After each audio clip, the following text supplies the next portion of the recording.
Hi, hello. Welcome to the episode of Isaiah's Newsstand. It's your host, Isaiah Edwards. The date is March the 4th, 2025. Hopefully, this episode finds you well, in good spirits, and high hopes. As for me, I'm doing pretty good. Today was overall good.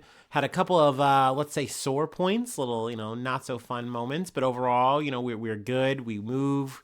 Work was fine. We had a decent amount of work for me, a lot of cardboard to crush, but overall, not too bad, not too hectic, not too crazy. It was less about work and more about just maybe me being a little too online again. I was, scrolling through my social medias, specifically on Facebook. And like for the past like day or so, I've been like seeing some dramas unfold, and it's just so like just annoying to just like even just bear witness to it. Like I've definitely gotten to a point where I'm like, one, I'm way too old and I don't want to be involved in this stuff, so I don't like enter the fray or say my 2 cents or leave any hot takes. No, thank you. No, I know better. But like even so, I find it to be draining to be going through my day, living a real life, and like seeing some of the shit I see sometimes. So that was a little bit of like unnerving, whatever. But I just do the thing where I unfollow or I unfriend people who I feel like are just sharing things that are a waste of my fucking time and energy. And I usually feel better about that. It's usually kind of a nice vibe. But then I also kind of realized too that maybe I'm just being a little bit of a grump, right? It's the end of my work day and I'm really just feeling like I'm in the throes of it. And I'm like, well, whatever. Let's just go to the gym. Let's work out. Let's have a good pump, good session. And I don't know what it was. It might have been because I tried to like push a little bit harder on a couple machines, that it just felt like the gym really hit back today. I was so tired. At one point I wasn't like hitting a machine as hard as I wanted to. And I was like, I had to like come back to it later.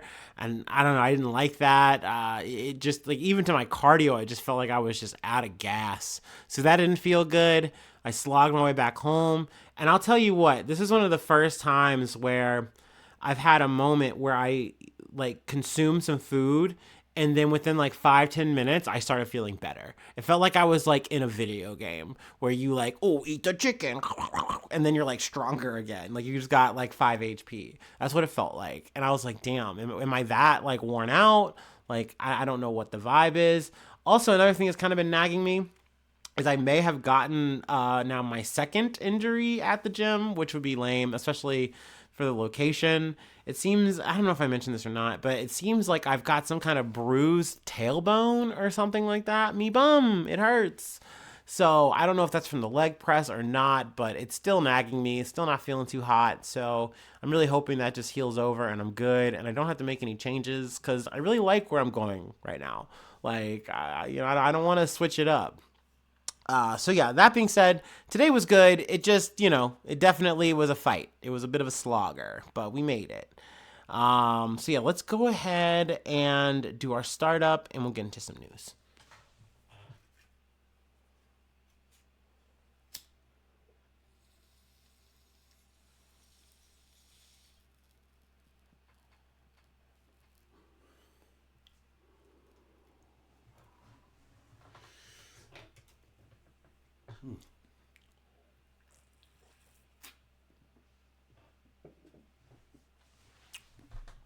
All right.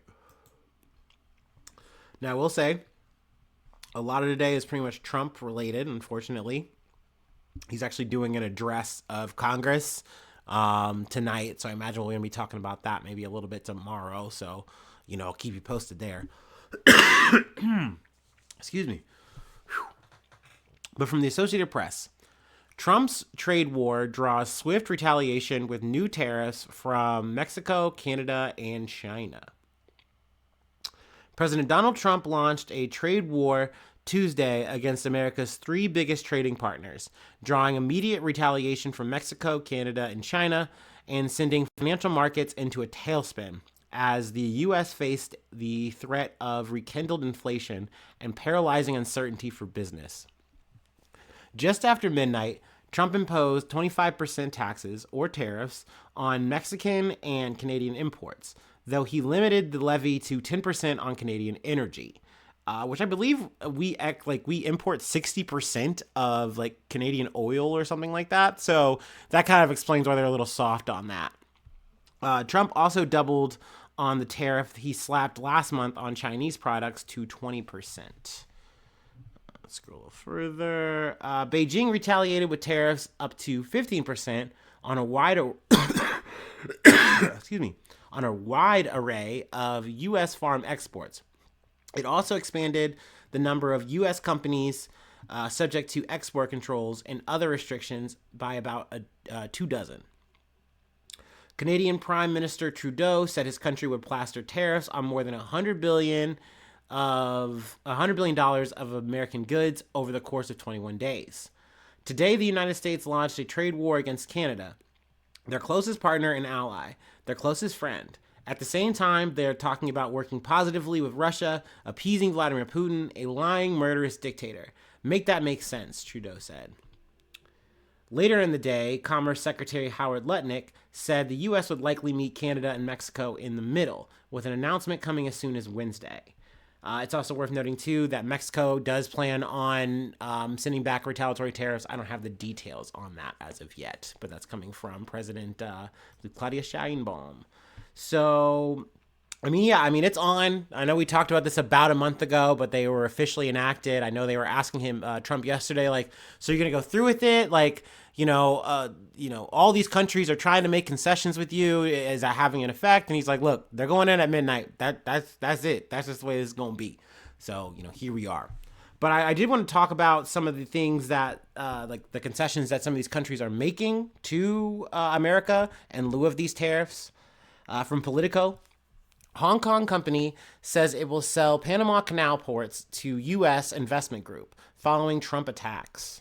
So we've talked about this before, in terms of Trump saying like, hey, Panama Canal is pretty much ours, but yet here it looks like China is owning, the Panama Canal, and that's not right. That's not okay. I can't believe they would give it up like that. But it's like, wait a second, hold on. China has two ports that they, have ownership of in the Panama Canal. And essentially in this situation, they're like, look, dude, we'll sell it. We'll sell it to BlackRock. A Hong Kong-based corporation announced plans on Tuesday to sell its stake in two Panama Canal ports to an investment group led by BlackRock, a deal that would put crucial ports under American corporate ownership amid growing tensions between Panama and the Trump administration.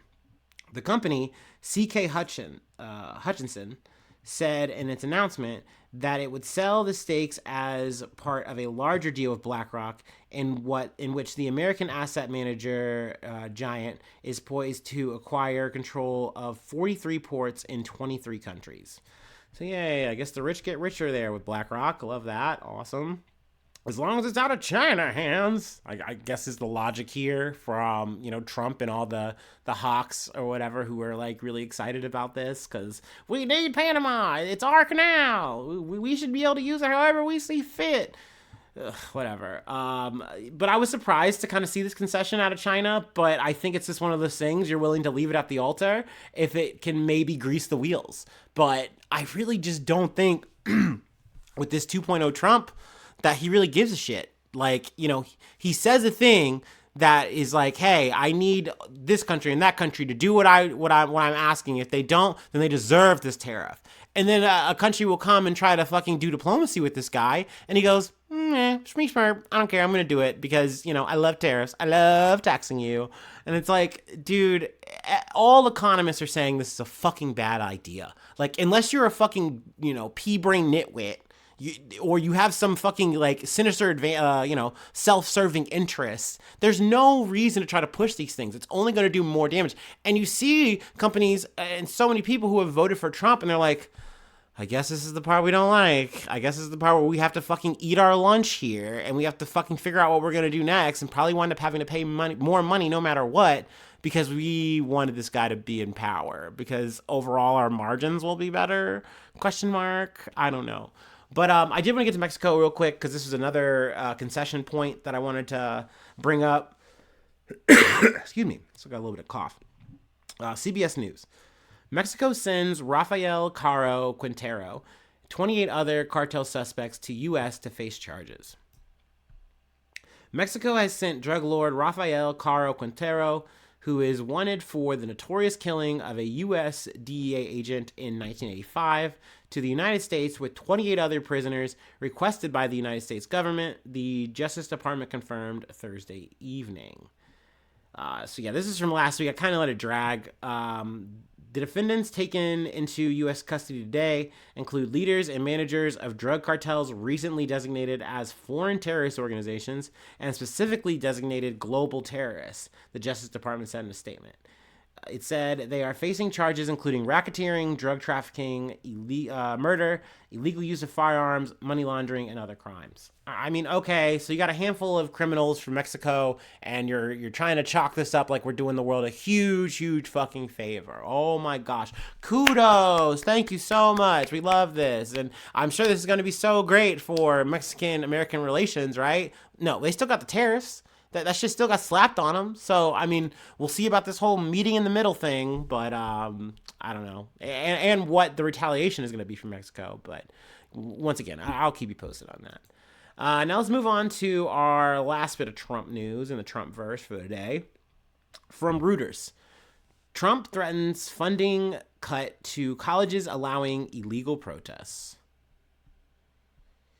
U.S. President Donald Trump said he wanted to cut the federal funding of colleges that allow what he called illegal protests in a social media post that civil rights group called an attack on the freedoms of speech and assembly.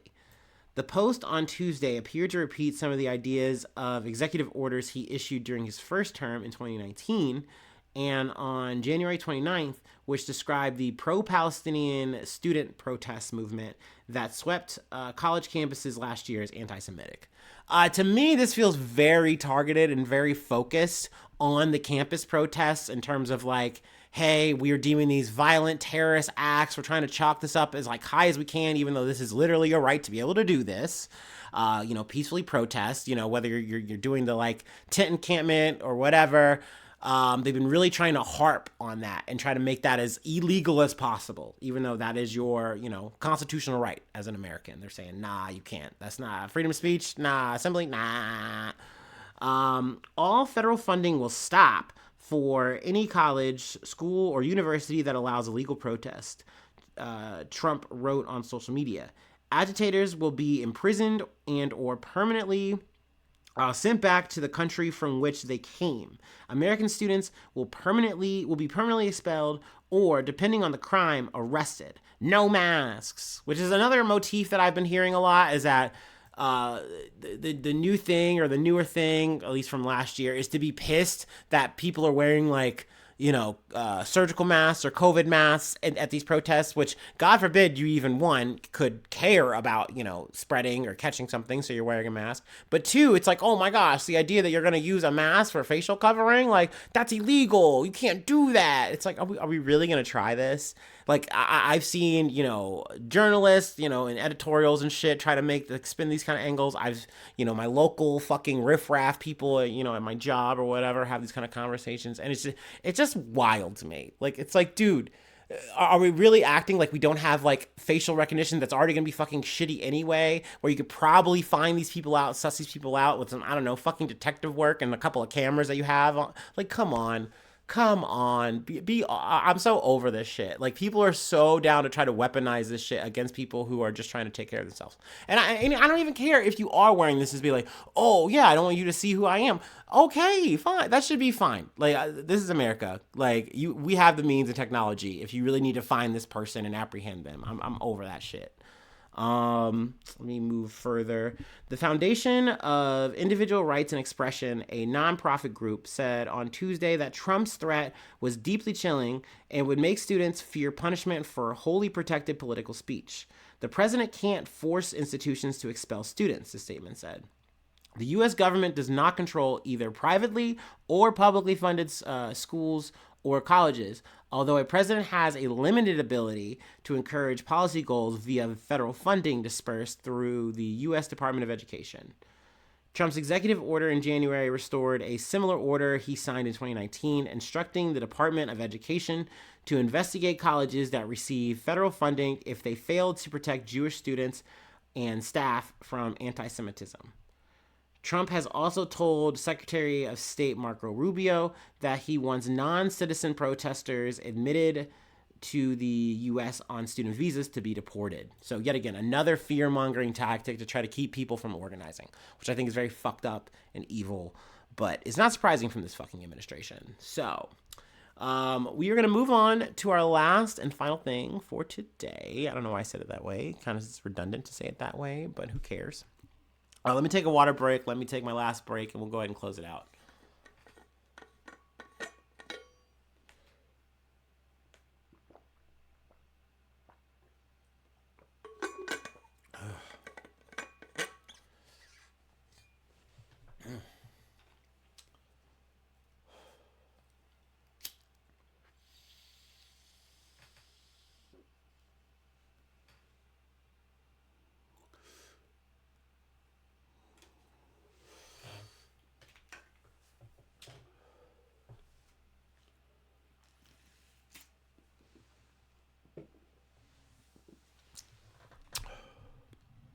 All right. From The Guardian. U.S. Supreme Court weakens rules on discharge of raw sewage into water supply. Yummy. The U.S. Supreme Court has weakened rules on the discharge of raw sewage into water supplies in a 5-4 ruling that undermines the 1972 Clean Water Act. The CWA is the principal law governing pollution control and water quality of the nation's waterways. So that's already like red flag one for me. Because I'm like, I would think, excuse me, it wouldn't matter what side of the fucking aisle you're on, whether you're part of this supermajority or not in the Supreme Court, that you would want to make sure that we have fucking clean water. Like, you would think this isn't something up for debate. So that was like weird here for number one. The Republican supermajority court ruled on Tuesday that the Environmental Protection Agency, or the EPA, cannot employ generic water body focused pollution discharge limits to Clean Water Act permit holders, and must provide specific limitations to pollution permittees. Now, this is the red flag number two. The ruling is a win for San Francisco, which challenged non-specific or narrative waterways permits that the EPA issues to protect the quality of surface water sources like rivers and streams relied upon for drinking water. So you would think that like a liberal bastion like San Francisco fucking California would want to keep something like this in play. Totally fine, even if it is a detriment to them. But we've seen this before out of fucking California, where they're like, actually, can we use this conservative like supermajority to our favor? Because, you know, us guys up top, us liberals, yeah, we gotta run this shit. But, you know, we gotta run this shit, right? So maybe we just take advantage. You know, do a little, you know, little give and take, I guess. I don't fucking know. I don't know how liberals square the shit here. It seems fucked up. I mean, I guess you can just say that it doesn't matter what, you know, whether you're conservative or liberal, you're going to look out for your own self-interest as a state, right? But like at the detriment of your own fucking people, that seems counter fucking intuitive to me. But here we are. In a 5-4 ruling written by Justice Samuel Alito, the court blocked the EPA from issuing permits that make a permittee responsible for surface water quality, or end result permits, a new term coined by the court. The agency has adequate tools to obtain needed information from permittees without resorting to end result requirements, wrote Justice Samuel Alito, who was joined by Chief Justice John Roberts and Justices Clarence Thomas and Brett Kavanaugh, along with Justice Neil Gorsuch, who joined part of the majority opinion. So it looks like Amy Coney Barrett, which she led the dissent and wrote the dissent, was the one that decided, I'm going to be a moderate about this and say that San Francisco is wrong. So I guess this is going to be one of the rare moments where I agree with Amy Coney Barrett. But, you know, obviously the rest of the liberal judges on this one, where I think San Francisco's fucking wrong here, and they're trying to take advantage of a supercharged conservative majority so that they don't have to, they can pass the buck on down, or they have to like get more specific with their regulations, which I imagine is something that's maybe going to be harder. I don't know. The devil's in the details there for me on that one. I'm not sure. But I guess it's just how the fucking cookie crumbles. Another ruling from the Supreme Court. I love that. Love that for us Americans, that we literally, because that's the thing. This is one of those things where you go, oh, well, that's a San Francisco thing. It's a bummer, but that's San Francisco, not here. But like now, this is something that is going to set the new standard. It's going to set the new precedent. And it doesn't matter whether you're in San Francisco, whether you might be in Ohio or whatever. They now could just have you drinking poo-poo water because it's like, hey, we're allowed to. We're allowed to dump and do whatever the fuck we want. And, they're not going to stop us here unless they get a little bit more specific or whatever the fuck. It seems stupid. It seems like these kind of regulations are there for a fucking reason. They were put in place in 1972. And it's like, why not? Why change them now? It's because you can, and you don't have to fucking deal with any kind of fucking regulation. You can dodge it, so you might as well try, I guess. Awesome. Love that. Love that for San Fran. Super golden. All right. Anyway, that's it for today. That's where I'll leave it. If you'd like to help out, support the effort, I do have a Patreon. Patreon.com/Isaiah News. Become a newsie today. Free ways to hit me up, IsaiahNews1@gmail.com. Feel free to follow me or the podcast on any other socials. Follow me on TikTok, subscribe to the YouTube, follow on Spotify. Those are super helpful ways to help out the effort. Leave a like, leave a cool comment. Sharing is caring. And thanks so much for tuning in. Thanks so much for being a friend. And hopefully I see you soon for some more good news. I love ya. Bye-bye. Mwah.